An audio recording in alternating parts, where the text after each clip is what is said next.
If you want to add a timer in CapCut, this quick guide will show you exactly how to do it in just a few easy steps. Timers can be really useful for countdowns, pacing edits, challenge videos, tutorials, and any project where you want to create a sense of urgency or keep your viewers engaged. So if you've been wondering how to find and add one inside CapCut, you're in the right place. And before we jump in, make sure to hit that like button and subscribe for more simple CapCut tutorials just like this one. Alright, let's get started. First, open your project inside CapCut. Once your project is loaded, look at the top menu and click on Stickers. This is where CapCut keeps a lot of fun visual elements, including animated graphics, icons, and other add-ons you can place into your video.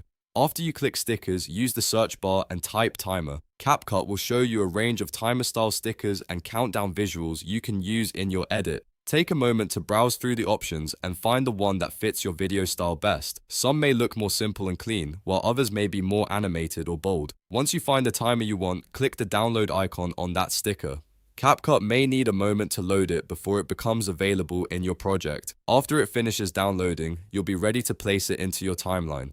Now click the plus icon to add the timer sticker to your timeline. As soon as you add it, you can usually drag it, resize it, or move it to the exact part of the video where you want it to appear. This is helpful if you want the timer to show up for a specific moment, like a countdown, a reveal, or a timed section in your content. And that's it!